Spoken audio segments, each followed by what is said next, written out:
Alors, nous travaillons ici avec une fonction f qui a tout élément x associe son image 2x plus 5 sur x, avec x différent de 0. Alors, c'est normal que x doit être différent de 0 parce qu'ici, on ne peut pas diviser par 0. D'accord ? Donc, vous oubliez la valeur x égale 0. Donc, quand vous prenez ici un nombre, d'accord, on associe son image. Et il faut trouver l'antécédent de racine de 3 par f.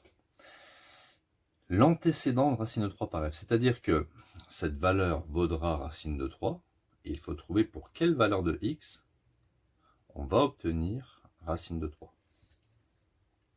Donc, on doit pour cela résoudre f de x est égal à racine de 3.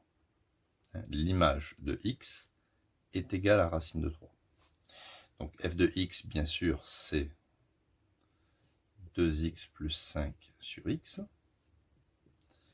est égal à racine de 3. Donc je dois résoudre une équation qui me permettra de trouver l'unique antécédent ici. Alors pour résoudre cette équation ici, je vais mettre un 1, une parenthèse, je vais faire ici un produit en croix. Donc je vais écrire que 1 fois 2x plus 5 est égal à x fois racine de 3. Donc 1 fois, je ne le compte pas, donc ça fait juste 2x plus 5 est égal à x racine de 3. Je vais transposer x racine de 3 à gauche et plus 5 à droite. Je vais donc obtenir 2x. Alors le plus x racine de 3 devient moins x racine de 3. Est égal, le plus 5 qui est transposé à droite devient moins 5. Ici, je factorise par x. Ça fait x facteur de 2 moins racine de 3 est égal à moins 5.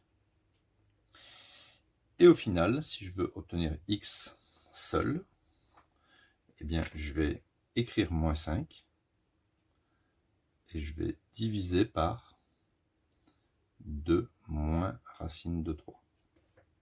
D'accord ? Alors, on peut éventuellement laisser le résultat sous cette forme. C'est-à-dire que si vous prenez l'image de cette valeur, ça fera racine de 3. Si vous remplacez x ici par cette valeur, et que vous calculez 2 fois x plus 5 sur x, vous obtiendrez racine de 3. D'accord ? Donc pensez que quand il faut trouver des antécédents par calcul, cela revient à résoudre des équations.